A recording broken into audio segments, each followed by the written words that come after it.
Well, this isn't a sight for sore eyes for you guys. I don't know what is. Hello, guys. Welcome here to another edition of Out of Turn 4. It's our first full length or full episode in. See, this says February 20th was my last episode, so almost 7 months. For those who don't know, I just got really busy. Had a couple vacations that came up kind of throughout the racing season. No excuse nonetheless. But we're back now. In case you haven't seen, we've been doing a lot of out of turn 4 in 60s. So just something to kind of keep in mind. Be sure to follow us at Tinkle Sports. I think it's, yep, sorry, my camera's blocking it. But yeah, it's right below here. Be sure to give that a follow. We do out of turn 4 and 60s. I just react to whatever news comes out. Any predictions I have generally go there. So we won't have race predictions. It's going to be a little bit of a different episode. And of course, coming up, we'll recap Darlington. We'll recap Milwaukee. And of course, we'll make playoff predictions. We'll make IndyCar championship predictions for the championship. That'll happen in just a few short weeks. But let's start out. Let's talk IndyCar to begin with. I think that's a good place to start. Pato O'Ward goes on to win race number 1 at Milwaukee, the first race there since 2015. And then, of course, Scotty Mack follows that up on day 2 with the win in the second race. Of course, but the big story from race number 1, Connor Daly, of course, hence why I'm wearing, oh my gosh, you can tell I haven't done a long form episode in a while, but yeah, we're repping my guy here, P3, his first podium since 2016 in the first race at Belle Isle. And of course, then he drove for Dale Coyne. For those who don't know, the Ryan Fitzpatrick of IndyCar.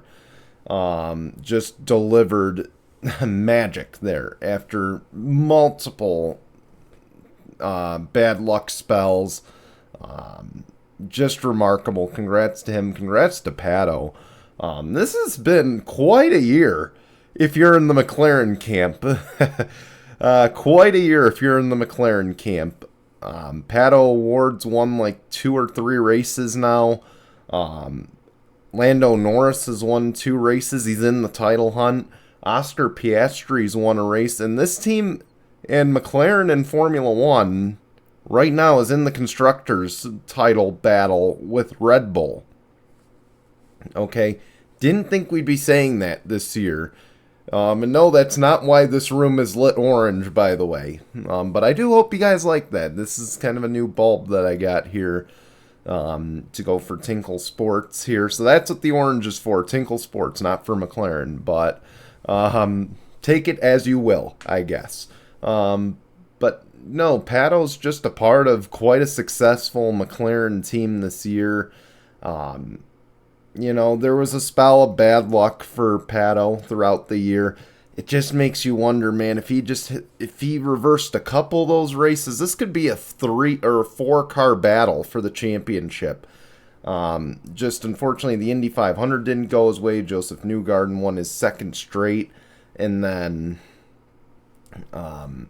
just Palou doing Palou things, Scott Dixon doing Scott Dixon things, Scotty Mack really taking that leap this year. Will Power on the resurgence. It just all kind of did not go his way, unfortunately. But Scotty Mack, of course, keeps his championship hopes alive. We'll, of course, talk a little bit about the championship in a little bit. Right now, we just want to talk about the race. And Milwaukee delivered, man. I mean, it looked like a sellout crowd. And maybe you were there and you can verify it to me, but it sure looked like a massive crowd for Milwaukee for both races. Complete bipolar opposite if you've seen on X the photos from 2015 when the crowd was bare bones, almost empty. So just remarkable, just absolutely remarkable. And I could tell you a little bit of personal news. I'm already booking my trip for next year to go there. Of course, Each year I try to either go to a NASCAR race and or an IndyCar race. And we'll be at Bristol in just a few weeks here, just so you know. So if you see me at Bristol, be sure to come up, say hi. But yeah, already booked my trip to Milwaukee. I just loved the way the racing looked. I mean, Connor Daly on that high side. I mean, any higher and he would have been doing the Hail Melon at that point, or the fail melon is what I should say, going back to Ross at Martinsville. But just remarkable racing, old worn out surface, it became a tire race very quick. The undercut sure seemed to work throughout, and, I liked it. And, the first race, the undercut really worked. The second race, it really didn't, because boy, did guys catch on very quick after race one. So, that said, congrats to Pato, congrats to Scotty Mack. Boy, strategy sure helped Pato. Scott McLaughlin, man, the beginning of that second race was wild. Of course, Alex Palou stalled on the pace laps because of a hybrid issue. And boy, it looked like, and I was saying on out of turn 4 and 60, that this looks like this could be the end of Alex Palou's championship run right there. It sure looked like it was going to be the end. And Will Power then had bad luck, spun out himself, and ultimately he comes out 33 ahead at the conclusion of this. He doesn't quite lock up the title going into the Music City GP, but the momentum has shifted. That's for sure. The momentum has 100% shifted in favor of Will Power and Team Penske. But has it, or I'm sorry, in terms of Team Penske, did it shift in terms of Will Power? I don't think so. I just don't think so quite yet. But I will say the momentum has shifted in the way of Team Penske right now. One of the drivers, I don't know which one. Of course, Scotty Mack's going to need a lot of help if he's going to win this title. I mean, he's going to need bad days from both Will Power and Alex Palou. And Will Power's going to need just a little bit of help. I mean, he's going to need, Palou to run into some sort of bad luck. Of course, we'll have our predictions in a little bit, but I just wanted to talk greatly on that. But Milwaukee and Hy-Vee, I got to tell you, based on the looks of it from a man on the outside looking in, it looked pretty damn good. And it was so good that, frankly, me and my friends have already decided we're booking a trip next year to Milwaukee to go see this race. So, going on to the Xfinity Series, I didn't watch much of this, but Christopher Bell goes on to win. Sheldon Creed said something in the media about he hasn't been paid all year. So let's give that man a paycheck. But Christopher Bell goes on to win. He doesn't quite carry that into Sunday. Chase Briscoe. And this race, I mean, and I will talk at great length about the Cup race too, because I did watch that. Chase Briscoe. This race sure looked like it was going to go Kyle Larson's way and no one was going to challenge him. It just sure looked like it. Then Briscoe found speed in the second stage. Really found speed in the third stage. Then the pit stops and the cautions came in. I mean, I was texting my friends middle of stage 2. I'm like, this is the most boring Darlington race I've ever seen. And it flipped very quick. Big wreck at the end of stage 3, 20 to go in stage 3. Pit stop cycles, some guys staying out, Ross staying out. Briscoe going to the lead on a dive into turn 3. Then the caution comes out again. Then we redo it, and we're like, oh boy, this could be an overtime. We could be here all night once again. And Briscoe, Kyle Busch comes in, he wins the race off pit road, the best of the new tires, but it just wasn't enough, unfortunately, for Kyle Busch. The streak will not continue for now, and his playoff hopes come to an end Chase Briscoe, first win in 93 races. The last time he won was Phoenix in the spring of 22.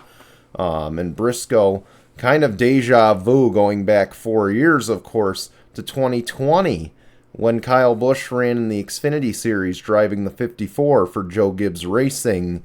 And he was battling Chase Briscoe for the win. Not as close this time, but Chase Briscoe once again gets the better of Kyle Busch. And just, I feel so greatly for those Stewart-Haas guys.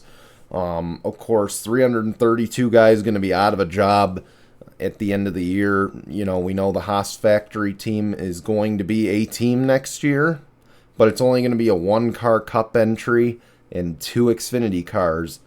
And then Briscoe's future obviously determined about a month or two ago. He's going to be going to Joe Gibbs to drive the 19, replacing the outgoing Martin Truex. So I love it for Briscoe.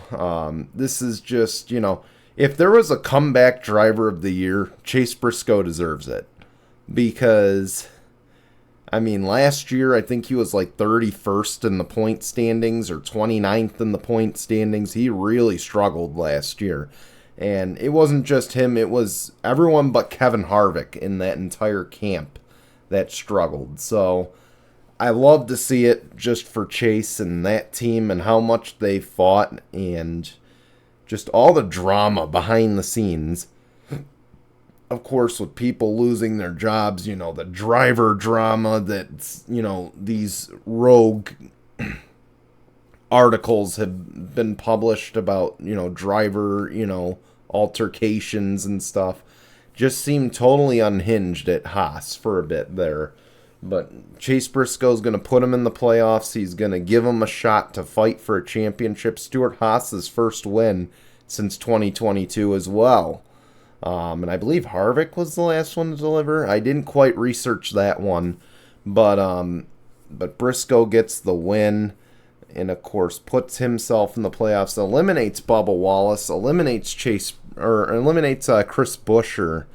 And I got to tell you, looking at this, and, of course, we'll talk IndyCar kind of first. I think we already kind of covered the championship, but we'll talk IndyCar first. We'll come back, we'll circle back around to the NASCAR playoffs, but I will tell you my predictions from the episode 9 months ago sure don't look good right now. But anyway, we'll start with the IndyCar playoffs, or IndyCar championship, of course. That's going to be in another week. We will have an episode recapping that coming very soon. We'll also, or we'll try to have an episode to recap that once it happens. But the NASCAR playoffs, excuse me, allergies. I'm sorry, IndyCar championship, of course, Palou entered the race, I believe, with a 53 or 54 point lead. Entered that weekend with it, rather. Of course, he only leaves plus 33 after the hybrid issues. And just, again, this is why we shouldn't be starting hybrids. We shouldn't be starting, new stuff mid-season. I know this was in the plans to run the hybrids from the start at St. Pete. It didn't pan out. It ended up being mid-Ohio, but, it hurt Scott Dixon. It's now hurt Alex Palou. God, you just hope and pray it doesn't affect any of them. Honda and Chevy are going to have to really overlook these hybrid systems before Nashville. I think they're really going to have to, and it's great that they have a week between, they have a week off between Milwaukee and Nashville, because, like I said, they've really got to go back and look at these and be sure that nothing's going to happen to, obviously, Power Palou, McLaughlin, and I look even further back, a lot's been said about the leaders circle being in the top 22 in points to get your payout. And, of course, Connor Daly did a good job getting the 78 really in a good spot. Then Sunday didn't really have a good run. But You don't want someone losing, you don't want the hybrid system being $1 million failure for a team like Juncos Hollinger Racing. You don't want it to be a failure for any of the others really either. So I think you really gotta take a look at it. That's about the best I'm going to say. I think you really got to take a look at it and especially make sure it's going to not impact these championship guys because they're fighting for something big, but also the guys battling for that leader circle, they're also battling for something pretty big because, again, there's the rumors of charters coming next season. And with charters, I believe it's top 24, top 25 in the points will be the ones to get the charters, at least in terms of entrant points. So something to consider. Of course, the other story, Colton Herta was in the picture too. Sure looked like he was going to close the gap, and I was telling my dad midway through the race, again, plenty of race to go. The first race, I'm like, this really looks like it could go Herta's way. If he can just have some good luck, and boy, Herta is like the king of bad luck. If it's not, if it's not his mistakes, it's just, it's team errors, it's just always something that gets in Herta's way, and you just feel for the guy. But again, he entered close, couldn't quite seal the deal. He's officially mathematically eliminated. Is this Pelot's to lose? You're 33 ahead. I mean, you're not a full race ahead. Of course, there's no double points like it used to be, before the Team Penske, before the Penske Entertainment era for IndyCar. Of course, Pelot's struggles on ovals have been well documented, or at least not winning on an oval has been well documented. So I really think it is his to lose. But...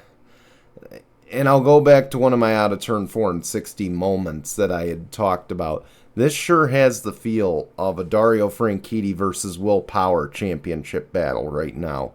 And it seemed like, back in the day, of course, it was documented Will Power was not that strong on ovals versus road courses. And it showed, because again, the championship used to end on ovals before, this road course and street course surgence. And I believe it ended at Auto Club, and of course Vegas the one year, but we won't talk about Vegas here. But, this is going to be the route, at least this year and next year, that you're going to have to win on an oval. And Pelot hasn't won on an oval yet. Will Power in the last 10, 11 years, really since him and Dario battled, has gotten really good on the ovals. So, in fact, Will Power may be better on the ovals now than he is on the road courses. So, that's just something to bear in mind. So, I think, the momentum could change. I'm not giving my pick just yet. We'll get to the end and then we'll make the pick. But I would say that I think you can bank more on Will Power having, or bank more on Alex Pelot having a good day than Will Power getting a win. Just based on the last 2 years. That's not saying that Pelot's got this title in hand. He's, if Will Power does win, he's still got to have a solid result. So he's not out of the woods with this. But again, I would just say that's the way I'm going to kind of word it, is that Pelot having a good day is a safer bet than Will Power winning a race. And I'll leave it at that until we get to the picks. And I hope maybe not that I didn't spoil anything. But we're going to the NASCAR playoffs now. And of course, we got Austin Cindric in there. Kyle Larson is, of course, he missed a race because of the Indy 500, which got rain delayed a little bit. But, he's still in it. And of course, almost won the regular season title. He ended up losing it to Tyler Reddick by a point, and Tyler Reddick is also in.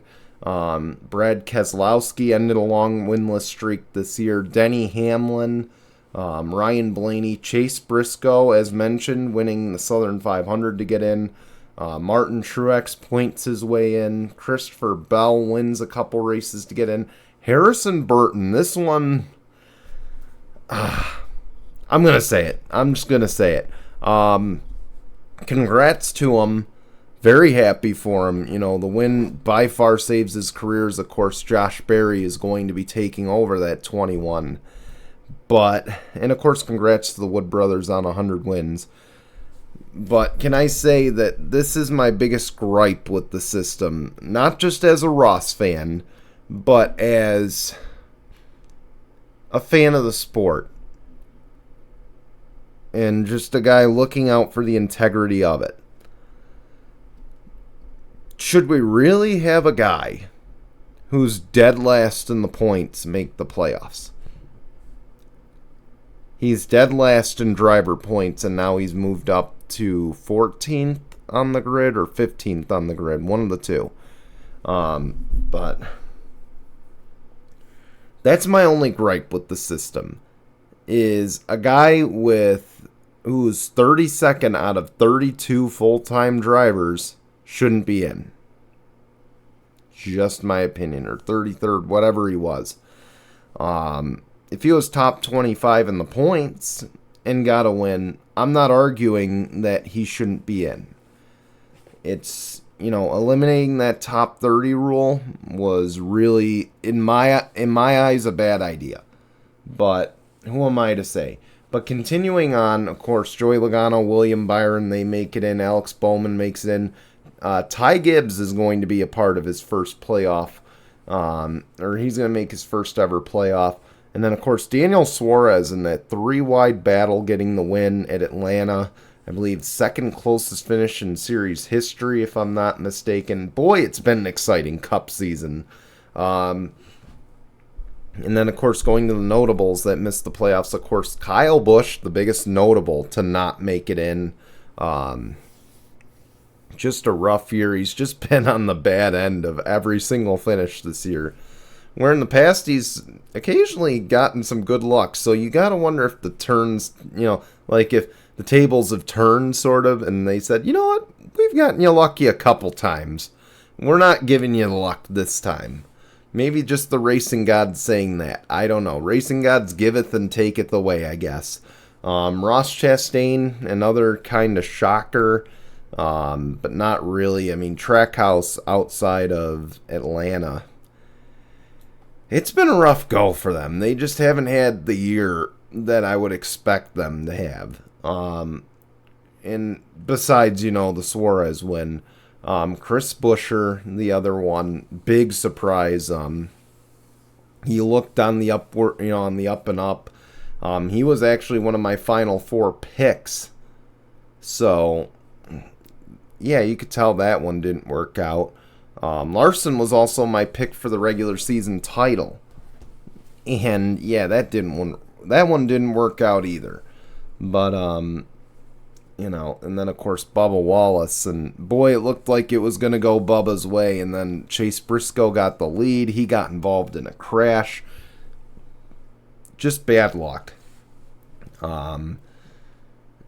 That's all I can say is just bad luck. And just my thoughts here. Of course, I was wrong on a few things. Bubba Chastain, I was wrong on. I didn't have Kyle Busch in the playoffs. So, to be honest, I feel right, but I feel wrong at the same time. I feel right and wrong on that.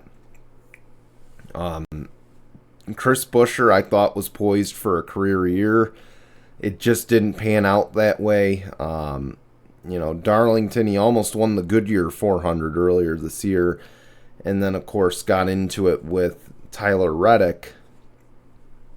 And then Zane Smith, oh boy, was I far off on that one. But he almost won at Nashville. Okay, he looked really strong at Nashville. Now he's a guy, of course, that's going to be fighting for his career. But Anyway, to only be wrong on five wild cards. I think Michael McDowell I also predicted. But, Tier 1 Ford support, Team Penske Alliance. And Ford's got off to a slow start. I feel like they've kind of figured it out through the summer. And, we'll see. I mean, they're undefeated in the next gen era in terms of winning titles. They're going to have a chance with the three Penskes and, of course, Chase Briscoe. They're going to have a chance. I'm not sure how much of one with Harrison Burton, but they're going to have a chance. Everybody's got a chance. And then, of course, Brad Keselowski, another one. Maybe, maybe not. But I'd take Keselowski before Burton. Just saying. But, no, so my thoughts, again, just mostly about Harrison Burton. Again, he earned the win. He fought hard. I'm not saying he backed into the win. All I'm saying about Harrison Burton is someone 32nd in the points shouldn't make it in. That's just the bottom line for me. That's where the line's crossed. In terms of my bold predictions, I said Spire would win a race. They didn't win a race. 23-11, making a leap to be a championship 4 team. I'll be honest with you, it's looking like it's going that way. Tyler Reddick had a really good summer. We'll see if he can close it out. I said an SHR resurgence here. We saw last year, I believe, with RFK racing. Once we got into the summer months, Chris Buescher heated up. Chris Buescher was on a roll. It sure looked like he was going to make the championship 4 last year. He didn't. Could this be the start of it for Chase Briscoe? I think it's a possibility. I think this could be the start of it. And especially in SHR's last year, he just gave them all sorts of momentum now. Because, that win just means so much to those guys at the shop. So, yeah, I think there's a fighting chance. I think he's got a good chance there. But before we go on with our picks for the championship, I'm going to kind of go out here and talk about the NASCAR 2025 schedule. It was one thing I hinted at in my one of my out of turn 4 and 60 reels. So let's take a look at it. Of course, the biggest things that we can note, of course, the Cup Series starts out at Bowman Gray Stadium, February 2nd. That'll be the Clash. 2 weeks later, we'll be back for the Daytona 500. We go immediately to Atlanta. We go immediately to Circuit of the Americas after that. Phoenix, Las Vegas, Homestead moves out of the playoffs and back into the regular season. But from what I hear, they're undergoing some renovations to try to get the championship back. Martinsville after that. Then we go to Darlington for the Goodyear 400. Interesting, because usually we go to Darlington Mother's Day weekend and Labor Day weekend, but I'll take it. Moving up, Bristol after that. Then we get an off weekend for Easter, and we return, and we go to Talladega. Then we go to Texas, we go to Kansas. Then we got the All-Star race, and this will mark the end of Fox Sports' time broadcasting for the season. We, of course, then move on to Prime Video, and that starts May 25th with the Coca-Cola 600. Dale Jr. will be back in the booth, of course, which I think a lot of fans will be very happy about. We then go to Nashville.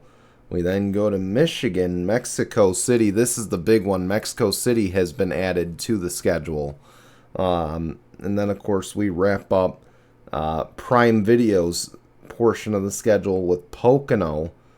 And then Saturday night, under the lights for TNT Sports at Atlanta Motor Speedway. Then July 6th, we'll go to Chicago. July 13th at Sonoma. July 20th at Dover. And, of course, TNT Sports also gets a marquee event, getting the Brickyard 400 to wrap up their end of the schedule. Then we go to Lee Diffie and NBC Sports. And can I just say, all you haters can hate. Lee Diffie is the man. Okay, Lee Diffie is a legend. Lee Diffie is going to be as good as Alan Bestwick is, and you fans should just respect it. Okay, enough of the he's not American. He's an American citizen, pal.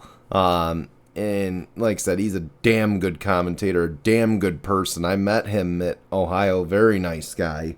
But yeah, of course, NBC, though, will kick off their portion of the schedule with Iowa. Then they'll go to Watkins Glen August 10th. And I like this. Of course, I'm used to having Watkins Glen on my birthday weekend. Maybe a race I look at, potentially. Who knows?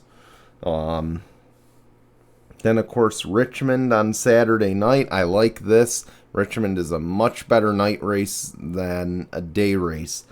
And then, of course, we wrap up the regular season at Daytona on a Saturday night before going to Darlington Labor Day weekend for the Southern 500. Worldwide Technology Raceway at Gateway moves into the playoffs on September 3rd or September 7th. I don't know if I like that one, to be honest. I like Gateway. I think Gateway's a great track. I just don't think that this is a playoff race. And moreover, I wonder if also, just spitballing this, would moving this race tonight make it better? I think there's a lot that needs to change with the package.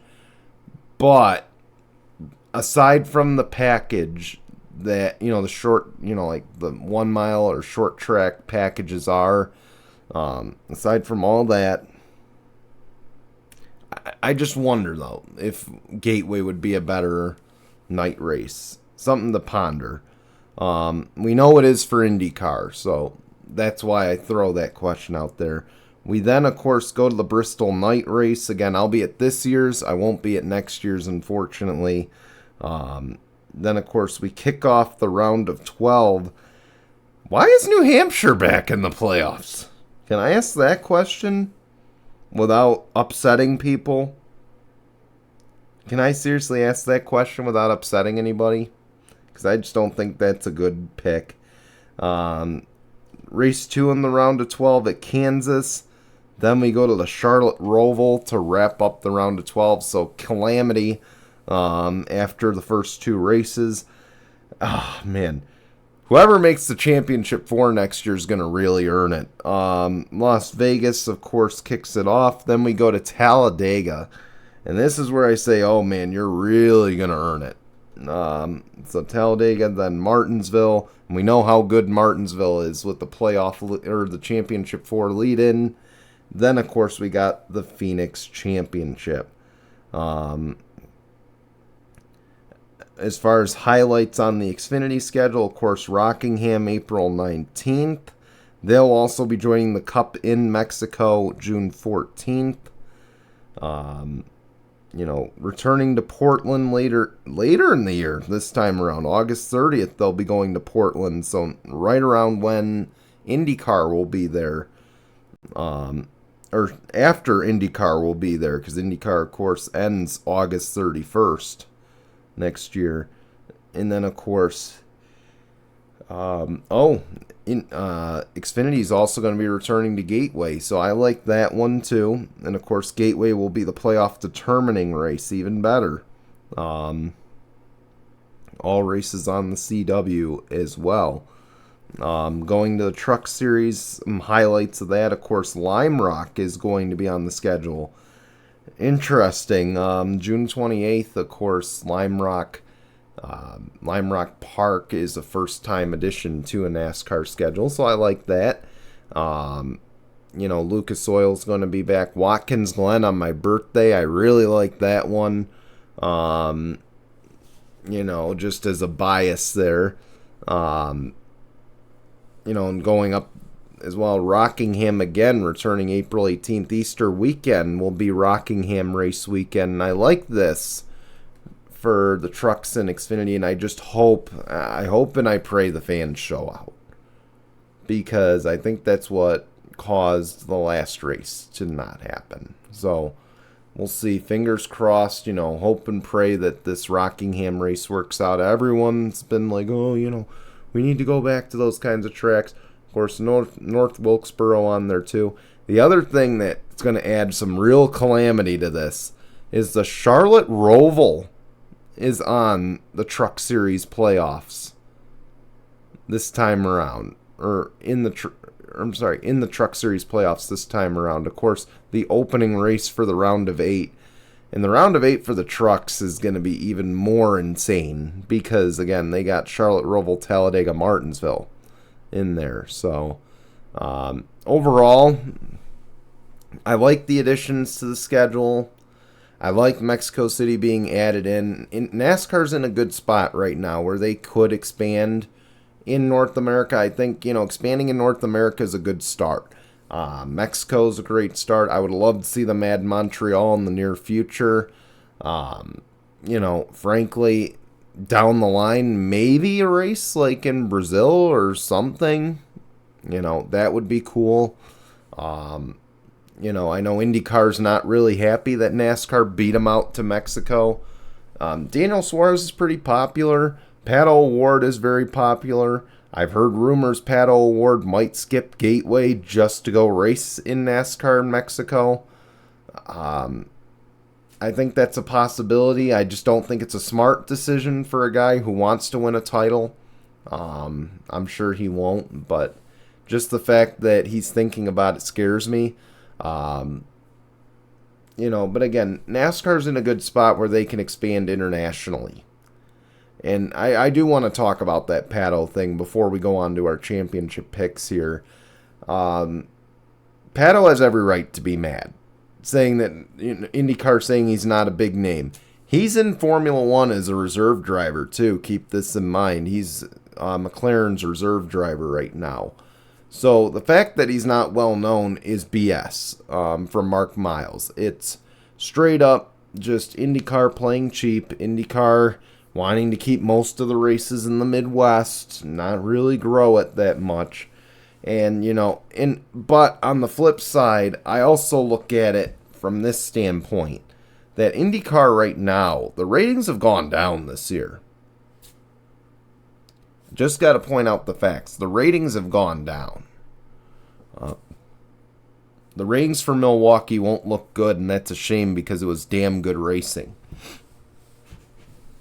But right now, is where IndyCar needs to take the risks. But again, seeing that the ratings dropped, seeing that there's a new TV provider, let's kind of see where the ratings go. I kind of like this, let's kind of keep things the same. Let's see where the ratings go. I don't like Thermal as a points race. I think Thermal needs to be deleted completely. We get rid of Texas, now we add in Thermal. Just get rid of that place. It's not the market you want to seek.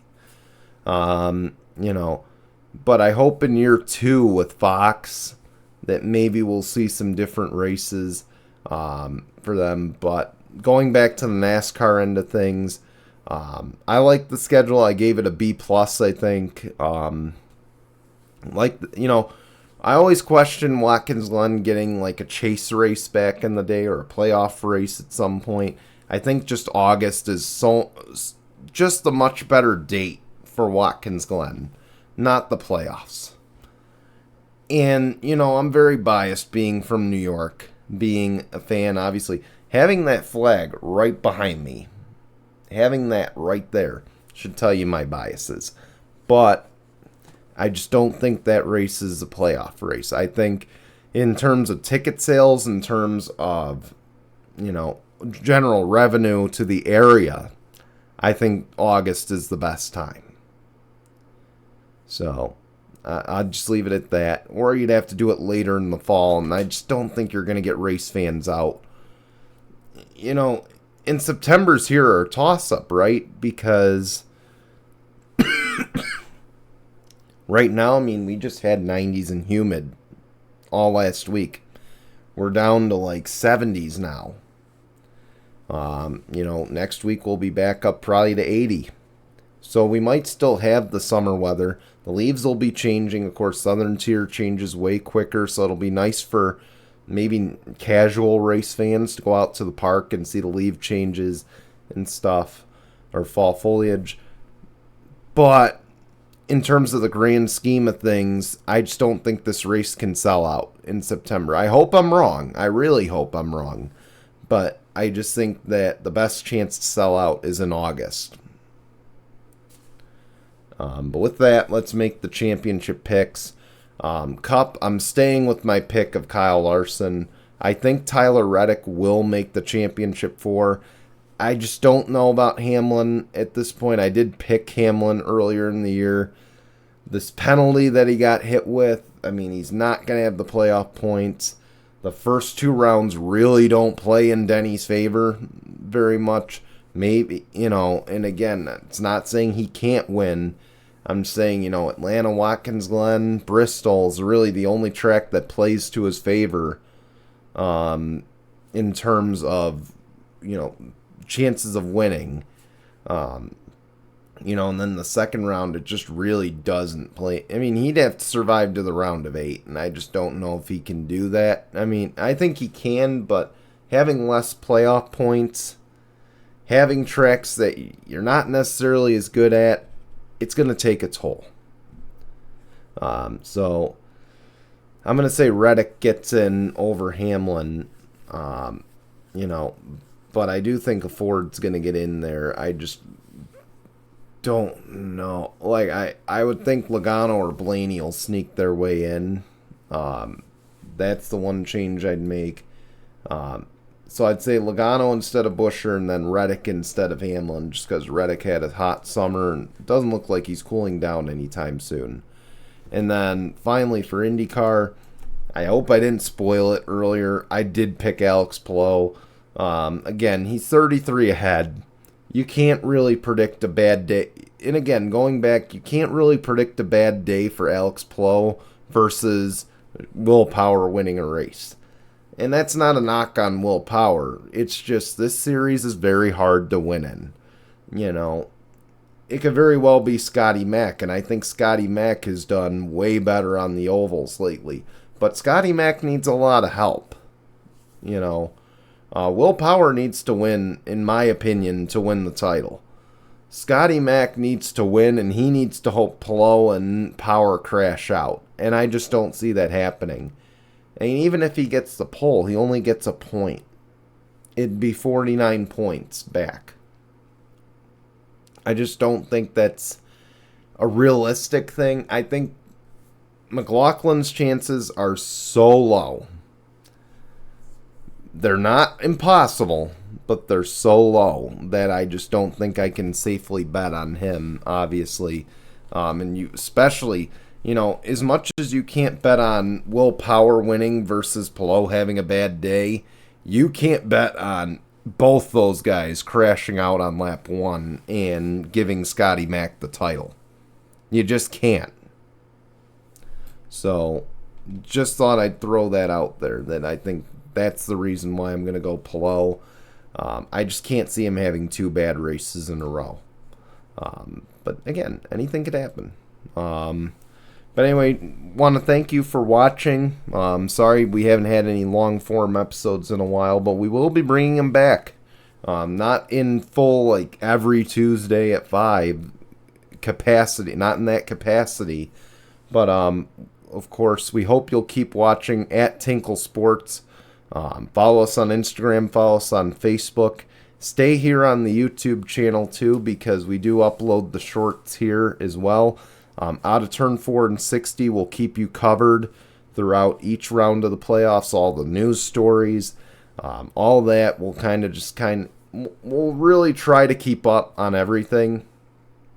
And then every Tuesday after each round, we'll have a long form episode, a little bit of a longer form episode. I don't think it'll be 45 minutes like this one is, but we could have, potential 20, 30-minute episodes where we maybe just combine everything, talk the news stories, talk the last round. But we'll keep you informed here, 5 p.m. Eastern here on YouTube. Otherwise, we'll be doing out of turn 4 and 60, and I hope you'll continue to watch that. But in the meantime, we want to thank you for watching. Thank you for sticking around with Tinkle Sports and Entertainment. More to come in the future, but until then, goodbye, everyone.